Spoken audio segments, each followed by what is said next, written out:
আসসালামু আলাইকুম এভরিওয়ান। আশা করছি সবাই ভালোই আছেন। দীর্ঘদিন পর আজকে আমি আবারও আপনাদের সামনে ভিডিও নিয়ে হাজির হলাম এবং আজকের ভিডিওর মূল বিষয়বস্তু হচ্ছে আমরা কিভাবে ট্রু ফলস নট গিভেন খুব ইজিলি করব। আমরা জানি যে রিডিং আপনারা করতেছেন কিন্তু ট্রু ফলস নট গিভেন যদি না পারেন তাইলে একটা ভালো ব্যান্ড স্কোর যেমন 6, 6.5 ইভেন 7 পাওয়াটা অনেক বেশি টাফ হয়ে যাবে। সো আমি মনে করি যে ট্রু ফলস নট গিভেনটা পারাটা অত্যন্ত জরুরি আপনাদের জন্য। এবং আমি আজকে নিয়েছি ক্যামব্রিজ 14 টেস্ট 4 প্যাসেজ 3 আপনারা চাইলে মিলিয়ে নিতে পারেন এবং খুব সহজেই আপনাদের আজকে আমি দেখাবো যে কিভাবে আপনারা করা উচিত বা এক্সাম টাইমে আপনারা কোনভাবে করা উচিত। প্রথমে আমরা জানি যে আমাদের কোয়েশ্চেনগুলা বোঝা উচিত, তারপরে আমরা লোকেট করে আমরা প্যাসেজে চলে যাব। এবং যেহেতু দেখতেছেন যে এই প্যাসেজে সবার প্রথমে ট্রু ফলস নট গিভেন আছে, পরে অন্যান্য টাইপের কোয়েশ্চেন আছে। সো আমরা সবার প্রথমে ট্রু ফলস নট গিভেন যখন করব প্যাসেজের প্রথম দিকে আমরা পেয়ে যাব অ্যান্সারগুলো। সো বলা হয়েছে যে Rochman and her colleagues were the first people, মানে প্রথম মানব বা প্রথম মানুষ to research the problem of marine debris. এ ডেব্রিস বলতে ট্র্যাশ বা ময়লা বোঝানো হয়েছে, মানে আহ, সাগর বা মহাসাগরের তলদেশে যে ধরনের ময়লা থাকে এই ময়লা নিয়ে রুচম্যান এবং তার কলিগসরাই প্রথম মানুষ হিসেবে বা প্রথম ইনভেস্টিগেটর হিসেবে তারা হয়তোবা এগুলো নিয়ে রিসার্চ করছে। এখন যদি আমরা প্যাসেজে গিয়ে প্রথম না পাই, দ্বিতীয় না পাই, তৃতীয় না পাই, বা আমরা যদি দেখি যে ওরা আহ, তাদের আগে অন্যান্যরা করছে, তাহলে আমরা হয়তো ফলস দিব। আর যদি দেখি যে তারাই প্রথম, তাইলে আমরা ট্রু দিব। আর যদি এই কথাটার উল্লেখ না পাই, তাইলে আমরা এটা কি দিব? তাইলে এটা অবশ্যই আমাদের নট গিভেন দিতে হবে। আচ্ছা, আমরা সবগুলো আগে দেখে নিব, দেন আমরা প্যাসেজে যাব একবারে। তারপর বলছে দ্য ক্রিয়েচার্স। ক্রিয়েচার্স অর্থ কি? আমরা অ্যানিমেলস জানি না, অ্যানিমেলস অর্থ পশু পাখি, এখানে ক্রিয়েচার্স বলতে সেটাই বোঝানো হয়েছে। The creatures most in danger. Most শব্দটা আছে মানে সবচেয়ে বেশি যারা ড্যাঞ্জারে আছে, যারা বিপদে আছে, ফ্রম ওশান, মহাসাগরের। মহাসাগরের যে ট্রেশ, ময়লা আবর্জনার জন্য যে সবচেয়ে বেশি যারা সমস্যার মধ্যে আছে তারা হচ্ছে সার্টিন সিবার্স, কিছু নির্দিষ্ট ধরনের সিবার্স। ঠিক আছে, সাগরের পাখি। সি অর্থ সাগর, বার্ডস অর্থ পাখি। সাগরের যে কিছু নির্দিষ্ট ধরনের পাখি আছে তারা সবচেয়ে বেশি ডেঞ্জারে আছে। 29 দ্য স্টাডিজ। স্টাডিজ বলতে আমরা যেটা বলি রিসার্চ, স্টাডিজ একই কথা। The studies Rochman has reviewed. Rochman যে স্টাডিটা রিভিউ করছে, হ্যাভ অলরেডি প্রুভড, যেটা ইতিমধ্যে প্রুভ হয়ে গেছে, that population of some birds will soon become extinct. এখন এক্সটিংক্ট শব্দের অর্থ কি এটা আপনার জানার কথা, খুব সহজ একটা অর্থ। এটা অর্থ হচ্ছে হারিয়ে যাওয়া অথবা বিলুপ্ত হয়ে যাওয়া।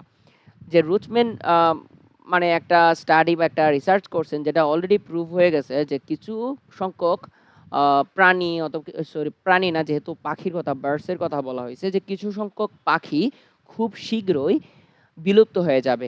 আমরা যদি সেটা পাই আমরা দিব ট্রু, যদি না পাই আমরা নট গিভেন, আর যদি সেটা ঘুরিয়ে পেঁচিয়ে অন্যভাবে দেওয়া হয় আমরা ফলস দিব। 30 রুচম্যান অ্যানালাইজড। রুচম্যান কি করছেন? অ্যানালাইজ করছেন পেপার্স, কিছু রিসার্চ পেপার হয়তো উনি অ্যানালাইজ করছেন, on different kinds of danger caused by, যেটা ওশান ট্রেশ। ওশান ট্রেশ মানে কি? সাগরের যে ময়লা, ওই ময়লা আবর্জনার জন্য বিভিন্ন ধরনের যে ডেঞ্জার হবে, এইগুলার কারণে, এই ওশান ট্রেশের কারণে বিভিন্ন ধরনের যে ডেঞ্জার হবে সেইগুলা নিয়ে অনেক পেপার অ্যানালাইজ করছেন Rochman. Most of the research, বেশিরভাগ research analysed by Rochman and her colleagues badly designed, যেগুলো ব্যাডলি ডিজাইন করা হয়েছিল, মানে ডিজাইনগুলো ভালো হয় নাই। বেশিরভাগ, এই বেশিরভাগ শব্দ যদি আমরা গিয়ে দেখি যে বেশিরভাগ না, বলা হয়েছে যে 50% বা 40% ব্যাডলি ডিজাইন ছিল, তাহলে আমরা দিব ফলস। কারণ আমাদের বলছে মোস্ট, মানে বেশিরভাগ, মানে 100%-এর মাঝে 70, 80, 90% হলে বেশিরভাগ, ঠিক না? 50%-এর অধিক হলে আমরা কি দিব? যে এটা ট্রু দিব। আর যদি দেখা যায় যে মোস্টলি না, অল্প সংখ্যক ব্যাডলি ডিজাইন হয়েছিল, তাহলে তো এটা ফলস। আর যদি এটার কথা উল্লেখ না থাকে তাহলে আমরা কি দিব? Not given. Number 32 one study, একটা পার্টিকুলার স্টাডি। স্টাডি বলতে আগে বলছে রিসার্চ, ঠিক না? যে একটা রিসার্চ যেটা এক্সামাইন করা হয়েছিল রুচম্যান ওয়াজ এক্সপেক্টিং, এটা এক্সপেক্ট করে কি হয়েছিল? যে হোপ হোপ করা হয়েছিল যে রুচম্যান উনি হোপ করতেছিলেন to find that mussels were harmed by eating plastic. যে মাসেলস নামের মনে হয় এক ধরনের প্রাণী, আমরা এটা অর্থ জানি না, অনেক কিছু আমরা অর্থ জানবো না, রাইট? এগুলোর অর্থ না জেনে আমরা জাস্ট এটা এটা দাগায় রাখবো যে এই জিনিসটা আমরা এটা অর্থ জানার দরকার নেই। এই মাসেলস নামের যে প্রাণীরা ওরা হার্মড হচ্ছে, কিভাবে হার্মড হচ্ছে?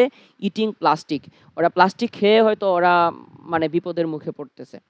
সাম মাসেলস, কিছু সংখ্যক মাসেলস চুজ, পছন্দ করে বা তারা বেছে নেয় টু ইট প্লাস্টিক, প্লাস্টিক খেতে in preference to their natural diet. এগুলা তারা ন্যাচারাল ডায়েট হিসেবেই খায়। এখন আমরা সবগুলা দেখব। আমরা শুরু থেকে পড়া শুরু করব ইনশাল্লাহ। হ্যাঁ, এইখান থেকে আমরা। তো বলা হয়েছে চেলসিয়ার রুটসম্যান, এটা হচ্ছে ওনার মনে করেন সাব হেডিং, হেডিং এর পরে যে সাব হেডিং, এখানে হেডিং দেওয়া নাই, সেখানে জাস্ট একটা কোয়েশ্চেন, এটা এখানে কোনো অ্যান্সার থাকবে না। রুটসম্যান, তারপর ওনার পরিচয় দেওয়া হয়েছে, is a member of national centre for ecologist analysis and synthesis marine debris working group, a collection of scientist who study among other things the growing problem of marine debris. এগুলো নিয়ে ওনারা research করতেছিলেন ওনার সাথেরা। এইখানে দেখেন একটা question করা হয়েছিল, মানে করা হয়েছিল, প্রশ্নটা ছিল যে রুচম্যান এবং তার কলিগরা তারাই সর্বপ্রথম মানব ছিল two research the problem of marine debris. এই মেরিন ডেব্রিস নিয়ে তারাই সর্বপ্রথম রিসার্চ করেছিলেন। কিন্তু এখানে এখানে কি বলা হয়েছে দেখেন, যে তাদের কথা পরিচয় দেওয়া হয়েছে এবং এখানে বলা হয়েছে plenty of studies have sounded, মানে হ্যাভ বলতে হ্যাভ দ্বারা বোঝানো হয়েছে যে প্রেজেন্ট পারফেক্ট, আমি বুঝেন, মানে অলরেডি সাউন্ডেড অ্যালার্ম বেলস বলতে বিপদ সংকেত about the state of marine debris, যে প্লেন্টি অফ স্টাডিজ, অলরেডি অনেকগুলো রিসার্চ হয়ে গেছে। আমি একটু আগে বলছি যে স্টাডিজ বলতে রিসার্চ বুঝবেন। তো অনেকগুলো research in a recent paper published in এরকম এরকম এরকম এরকম। তো already plenty of studies have sounded alarm, মানে তাদের মানে এর আগেই হয়তো বা প্লেন্টি অফ স্টাডিজ অনেকগুলো research have sounded alarm bells about the state of marine debris. Marine debris সম্পর্কে অনেকগুলা রিসার্চ অলরেডি হয়ে গেছে, ঠিক আছে। Plenty of studies have sounded alarm bell, যেগুলো বিপদ সংকেত মানে অলরেডি দিয়েছে। তো এখানে কি হবে, এটা আম, তারা বলা হয়েছে তারাই প্রথম, কিন্তু তাদের আগে অলরেডি অনেকগুলা রিসার্চ হয়ে গেছে। সো এটা হবে ডেফিনেটলি ডেফিনেটলি ডেফিনেটলি ফলস। আচ্ছা, আমি অ্যাপ দিয়ে রাখি, তাহলে ঝামেলা হবে না। So it will be false. Okay, then আমরা নেক্সট কোয়েশ্চেনে যাচ্ছি। The creature most in danger from ocean trash are certain sea birds. আচ্ছা, আমরা দুইটা করে নিব, কারণ দুইটা করে নেওয়ার কারণ কি, মনে করেন একটা যদি আমরা ধরতে না পারি, পরেরটার সাথে যেন আমরা রিলেট করতে পারি। The studies Rutman has reviewed have already proved, Rutman যে রিসার্চটা করছেন সেটা অলরেডি প্রুভ হয়ে গেছে that population of some birds, কিছু পাখির পপুলেশন কি হয়ে যাবে, বিলুপ্ত হয়ে যাবে, উইল বিকাম এক্সটিংক্ট। আর এর আগেরটা বলা হয়েছে দ্য ক্রিয়েচার্স, মানে বেশিরভাগ মোস্ট ইন ডেঞ্জার, ঠিক আছে, বেশিরভাগ যারা বিপদে আছে তারা হচ্ছে সার্টেন সি বার্ডস। তো আমরা দেখবো যে এখানে সি বার্ডস পাই কিনা। Often Rutman says scientist will in a paper by speculating about the broader impacts of what they found. For example, a study could show একটা, আচ্ছা আমি কলমটা করে নিই। হ্যাঁ, ফর এক্সাম্পল এ স্টাডি, একটা রিসার্চ, ঠিক আছে, কুড শো, হয়তোবা দেখাতে পারে, হয়তোবা দেখাতে পারে that certain sea birds eat plastic bag. এই যে সার্টেন সি বার্ডস আছে, দেখি এখানে কিছু বলা আছে কিনা। এখানে কিন্তু মোস্ট কথাটা ছিল, সেখানে মোস্ট লিস্ট এরকম কিছু একটা থাকার কথা, যদি থাকে তাহলে আমরা হয়তো ট্রু ফলসের দিকে যাব। And Gone warned that whole bird population are at risk of dying out. Whole certain seabirds eat plastics. Could show that certain seabirds eat plastic bags and go on to warn that তারা হয়তো Warne করতে যাচ্ছে, তারা কি করতে যাচ্ছে, warn করতে যাচ্ছে that whole bird population are at risk of dying out. এই যে ডাইং আউট শব্দের অর্থ কি, বিলুপ্ত হওয়া। আমরা অলরেডি এক্সটিংক্ট শব্দটা পাইছি, ঠিক আছে। সো এখানে মোস্ট অফ দ্য কিছুই লেখা ছিল না। অলরেডি আমরা ৩ নাম্বারের এখানে চলে গেছি, আমরা ওই যে এক্সটিংক্ট পেয়ে গেছি, কিন্তু আমরা ২ নাম্বারে কোনো অ্যান্সার পাইলাম না। মানে তারা হয়তো বা মোস্ট সিবার্সের কথা বলা হয়েছে, কিন্তু তারা যে মোস্ট ইন ডেঞ্জার সেটা বলা হয় না। সো আমরা দ্বিতীয়টা আগে দিয়ে দিই, দ্বিতীয়টা হচ্ছে not given, not given, N G দিয়ে দিলাম। আমরা ৩ নাম্বারে চলে যাই। ৩ নাম্বারে বলছে যে the studies Rutman has reviewed have already proved, যেটা অলরেডি প্রুভ হয়ে গেছে। রুচম্যান যে একটা, মনে করেন রিসার্চ, আমি একটা রিসার্চ করছি, মনে করেন আমি হচ্ছি রুচম্যান, আমি কিছু রিসার্চ রেডি করছি, কিন্তু সেটা কি হয়েছে, অলরেডি প্রুভ হয়ে গেছে, আমি যে রিসার্চটা করছি সেটা অলরেডি প্রুভ হয়ে গেছে। এই কথাটা উল্লেখ আছে কিনা, have reviewed already proved that, যেটা প্রুভ হয়ে গেছে বলতে মানে আমি একটা ভবিষ্যৎবাণী করছি যে ভবিষ্যতে বাংলাদেশের রয়্যাল বেঙ্গল টাইগার এই কারণে বিলুপ্ত হতে পারে, এবং আমার এই কথাটা মিলে গেছে, প্রুভ হয়ে গেছে, অলরেডি প্রুভ হয়ে গেছে that population of some tiger, আমি যেহেতু বাঘের কথা বলছি, tiger will be become extinct. এখন এরকম ওনারটা প্রুভ হয়েছে কিনা সেটা আমরা দেখতে পাবো এখানে। হ্যাঁ, যে অ্যাট রিস্ক, দেখি এটা তো ওনার রুচম্যানের কথাই বলতেছে যে মানে এগুলা ওয়ার্ন করতে যাচ্ছে, বাট এইগুলা উনি বলছে কুড হইতে পারে, ঠিক আছে? কুড হইতে পারে। মানে এগুলা হয়তোবা এক্সটিংক্ট হইতে পারে। অলরেডি প্রুভ হয় নাই। হইতে পারে এগুলা। সো যে জিনিসটা ঘটেই নাই সেটা প্রুভ হবে কেমনে? তাও আমরা পরের লাইন পড়ি। বাট দ্য ট্রুথ ইস, যেটা সত্য সেটা হচ্ছে that nobody had yet tested. এখনো কেউ টেস্টই করে দেখে নাই দোজ পারসিভড থ্রেটস, এই যে যেগুলা উল্লেখ করা হয়েছে যে থ্রেটস গুলা, এগুলা কেউ এখনো টেস্টই করে দেখে নাই। তো এটা তো ডেফিনিটলি প্রুভ হয় নাই। সো ডেফিনিটলি যেহেতু প্রুভ হয় নাই, সো এইটা কি হবে? আমরা জানি যে কোনো কিছু যদি প্রুভ না হয়ে থাকে সেটা কি? ওরা বলছে প্রুভ, আর এখানে বলা হয়েছে প্রুভ হয় নাই। So false. এটা তো আর কোনো কথাই রাখে না। সো আমরা পাইছি সরি, হ্যাঁ, হ্যাঁ, ফলস হবে এটা। হুম, হুম, হুম, হুম। আচ্ছা। তারপরের কোয়েশ্চেনটা আমরা পড়ি। ২ টা কোয়েশ্চেন পড়ে নিব আমরা। রুচম্যান অ্যানালাইজড পেপারস, উনি যে অ্যানালাইজ করছেন পেপারস গুলা, আ দাঁড়ান, পেপারস মানে অনেকগুলা পেপার কিন্তু। এই যে পেপারস, এটা কিন্তু অনেকগুলা পেপারকে বোঝাচ্ছে। Analysed papers on the different kinds of danger, বিভিন্ন ধরনের ডেঞ্জার কোজড বাই ওশান ট্রেশ। এই যে ওশান মানে কি? মহাসাগরের যে ট্রেশ, ওইটার কারণে যে ধরনের অনেক ধরনের ডেঞ্জার হতে পারে, যে বিভিন্ন ধরনের ডেঞ্জার হতে পারে, সেইটা নিয়ে উনি অ্যানালাইজ করছেন, বিভিন্ন রিসার্চ করছেন। আমরা দেখি বিভিন্ন রিসার্চ উনার কি বিষয়ে। Ruthven and her colleagues examined more than 100 of papers. আমরা অলরেডি পেয়ে গেছি, অনেক পেপারস নিয়ে করছেন। ইম্প্যাক্টস অফ মেরিন ডেব্রিস, এই যে ইম্প্যাক্টস, ইম্প্যাক্টস মানে কি? ইম্প্যাক্টস মানে প্রভাব of marine debris that were published through 2013 within each paper they asked what threats, যে কোন ধরনের ডেঞ্জার হইতে পারে। What threats, what threats scientists had studied, 366 perceived threats in all, and what they would actually found. তো বিভিন্ন ধরনের থ্রেটসের কথা বলা হয়েছে, ঠিক না? বিভিন্ন ধরনের থ্রেটসের কথা হয়তো বা বলা হয়েছে। What threats scientist had studied, what threats scientist had studied মানে বিভিন্ন ধরনের ডেঞ্জার। এবং ডেঞ্জারগুলো কি, কিসের ইম্প্যাক্টে? ওই যে মেরিন ডেব্রিসের ইম্প্যাক্টে বলাই হয়েছে। So within each paper they asked what threats scientist had studied. এইগুলা একবারে বুঝাই যাচ্ছে যে আমরা আমরা যেটা চাচ্ছি সেটাই পেয়ে গেছি। আমরা কি চাচ্ছি? যে রুথম্যান কি সম্পর্কে অ্যানালাইসিস করছে? Caused by ocean trash. আর আমরা জানি মেরিন মানে কি? সাগর। ডেব্রিস মানে কি? ডেব্রিস মানে কি? একটু আগে বলি যে শুরুর দিকে বলছিলাম ডেব্রিস মানে ময়লা আবর্জনা। যে মেরিন ডেব্রিস আর ওশান ট্র্যাশ একই কথা। আমরা পেয়ে গেছি অলরেডি যে impacts of marine debris R threats of marine debris বা danger by ocean threats একই কথা। যেটা হচ্ছে রুথম্যান এবং হার কলিগ এক্সামাইন্ড করছেন। এক্সামাইন্ড আর অ্যানালাইজ করা সেম কথা। সো এটাও আমরা পেয়ে গেছি। এটাও আমরা পেয়ে গেছি। সো এটা কি হবে? এতক্ষণে গিয়ে আমরা একটা ট্রু পাইলাম। ঠিক আছে? এতক্ষণ মিথ্যা দিয়ে ভরা ছিল। এখন আমরা এতক্ষণে একটা ট্রু পাইলাম। দাঁড়ান, ট্রু পাইলাম। তারপরে হচ্ছে এরপরে তারা মানে কোয়েশ্চেনে বলছে মোস্ট অফ দ্য রিসার্চ, বেশিরভাগ রিসার্চ যেগুলো Ruthman and her colleagues was badly design, মানে বাই রুথম্যান এবং তার কলিগসদের দ্বারা যে পেপারগুলো বা রিসার্চগুলো অ্যানালাইসিস করা হয়েছে সেগুলো ব্যাডলি কি করা হয়েছে? ডিজাইন করা হয়েছে। এগুলো ভালোভাবে ডিজাইন করা হয় নাই। বেশিরভাগ শব্দটা মনে রাখবেন, বেশিরভাগ, একটা দুইটা না। আচ্ছা, এরপরে কি বলা হয়েছে দেখেন আমরা, ইন 83% কেস, বেশিরভাগ সময়ে, ঠিক না?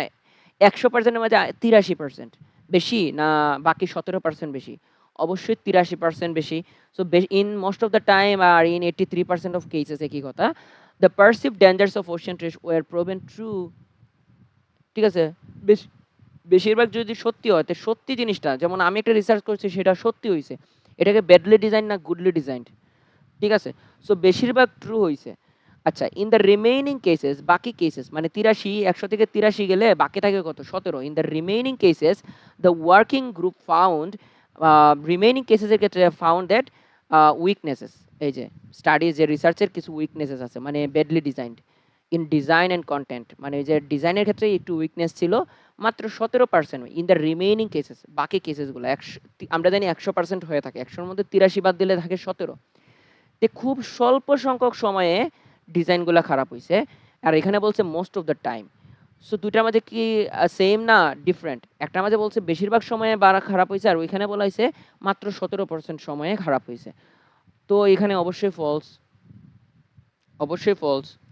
কারণ দুইটা কন্ট্রাডিক্ট করতেছে। এর একটু নিচে আনি। হ্যাঁ, ফলস। তারপরে হচ্ছে ওয়ান স্টাডি বলতে আমরা কি বুঝি, যে একটা research examined by Rochman was expecting, মানে এক্সপেক্ট করা হচ্ছিল, আশা করা হচ্ছিল, এক্সপেক্টিং মানে কি, hoping, right? They are expecting that, তারা কি করবে, ফাইন্ড আউট করবে বা ফাইন্ড দ্যাট মাসেলস, যে মাসেলস ধরনের এক ধরনের প্রাণী, সেটা প্লাস্টিক খেয়ে তারা হার্ম হচ্ছে বা তারা ক্ষতির সম্মুখীন হচ্ছে মাসেলসগুলা, ঠিক আছে? আমরা দেখি মাসেলস সম্পর্কে কোন জায়গায় বলা হয়েছে, strikingly Ruthman says only one well design study fail to find effect. The well designed একটা স্টাডি ফেল টু ফাইন্ড, মানে তারা আশা করতেছিল, তারা ফেল করছে, তবে the effect it was looking, এই যে লুকিং ফর, এটা এটা it was expecting for, it was looking for same and investigation of mussels, এই যে মাসেলস আছে, ইনজেস্টিং অর্থ খাওয়া, ঠিক আছে, বা গ্রহণ করা, মাইক্রোপ্লাস্টিক বিটস, ঠিক আছে, the plastic move from the mussel stomachs to there but কিন্তু did not seem to stress, তারা বিপদের সম্মুখীন হচ্ছিল না, ঠিক আছে, তারা কিন্তু মানে সপ্তাহের পর সপ্তাহ রাখতেছিল, কিন্তু তারা কোনো বিপদের সম্মুখীন হচ্ছে না, কোনো ডেঞ্জারের কথা উল্লেখ নাই। সো এটা কিন্তু কন্ট্রাডিক্ট করতেছে। না, এখানে বলছে ওয়ার হার্ম বাই, না সরি দাঁড়ান, প্রশ্নটা দেখি আবার, যে ওরা কি করতেছিল, জাস্ট এক্সপেক্টিং করতেছিল যে হার্ম হবে। এখন হার্ম হয়েছে কি না হয়েছে সেটা পরের ব্যাপার। তারা এক্সপেক্টিং করতেছিল যে হার্ম হবে, তারা কি করতেছিল, they were looking for that, এটা মানে তারা ইয়ে করবে, মাসেলসগুলা এগুলা খাবে, সো এটা এক্সপেক্টিং করতেছিল, দ্যাট ইজ রাইট, রাইট, এটা কিন্তু রাইট, এটা কিন্তু রং না, এটা কিন্তু একটা ট্র্যাপ। আমি ইয়া করে ফেলছিলাম ফার্স্টে, পরে আমি মনে করলাম এখানে তো কোনো রেজাল্টের কথা কোনো উল্লেখ করে নাই, প্রশ্নে তো রেজাল্টের কথা না, আমরা রেজাল্টে যাবো কেন? So it is true, it is true. Okay, and lastly, the last question for us, some muscles কিছু সংখ্যক muscles choose to it plastic in preference to their natural diet. কিছু মাসেলস আছে তারা কি নিজেদের ন্যাচারাল ডায়েট হিসেবে এগুলো গ্রহণ করে, এই যে সাগরের যে ময়লা আবর্জনা এগুলো ন্যাচারাল ডায়েট হিসেবে গ্রহণ করে, আমরা দেখব। Well mussels may be fine eating trash, তারা হয়তো খেয়ে দিয়ে ভালোই আছে, মে বি ফাইন, খেয়ে দিয়ে সমস্যা হয় না তাদের, এবং তারা মানে এগুলা খাওয়ার পরে many ways that ocean debris is bothersome. আচ্ছা দেখি আমি ভালো করে পড়ি, শুধু এলোমেলোভাবে পড়লে হয় না। আচ্ছা দাঁড়ান।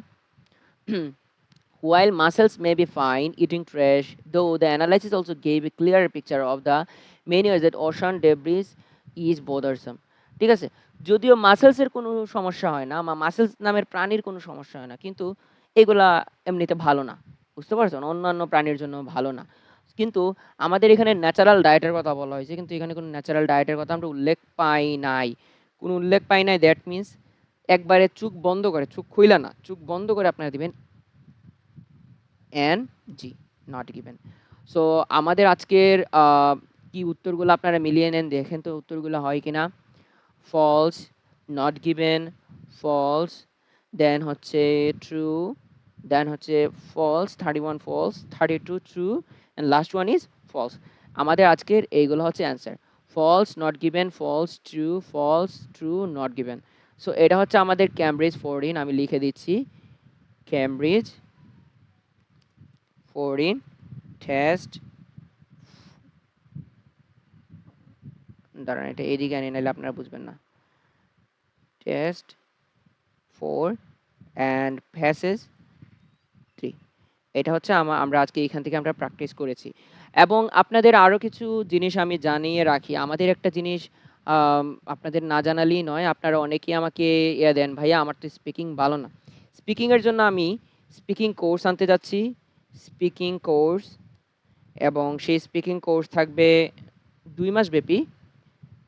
আমি এটা এখানে আনি, কোর্স আনতে যাচ্ছি, সেটা থাকবে স্পিকিং কোর্স, 2 মাস থাকবে। এবং আমাদের আরেকটা জিনিস থাকে, সেটা হচ্ছে সবচেয়ে স্পেশাল, সেটা মানে আপনাদের স্পিকিং কোর্স তো আমাদের অনেকটা থাকে, যেমন 1.5K এর মতো থাকে 2 মাসের জন্য, 1.5K ফি, কিন্তু স্পিকিং ক্লাবের ক্ষেত্রে আপনার মাত্র সেখানে থাকবে 2 মাস আপনার থাকবে 1000। আমি মনে করি ২ টাই ইম্পোর্টেন্ট, যাদের যেটা ইচ্ছা ভর্তি হতে পারেন। But I will prefer to admit in speaking club to improve your English, right? You know that আপনারা পার্টনার অনেকেই খুঁজেন, পার্টনার পান না। সো আমি মনে করি এই ক্ষেত্রে স্পিকিং ক্লাবটা আপনাকে অনেক বেশি হেল্প করবে এবং এটা কিভাবে হয়, কিভাবে কাজ করে আপনারা আমার সাথে জয়েন করবেন। জয়েন করার পর বুঝতে পারবেন। এখন আমি নাম্বার দিয়ে দিচ্ছি, কোন নাম্বারে আপনারা যোগাযোগ করবেন for any kind of help. 017 5421 5868. This is my WhatsApp number. আপনার হোয়াটসঅ্যাপে অনলি কল দিবেন এটাতে। হোয়াটসঅ্যাপে কল বা মেসেজ দিবেন। আমি অলওয়েজ আছি। মানে ঘুমানোর টাইম ছাড়া সবসময় আমি আপনাদের জন্য আছি ইনশাআল্লাহ। আসসালামু আলাইকুম, ভালো থাকবেন।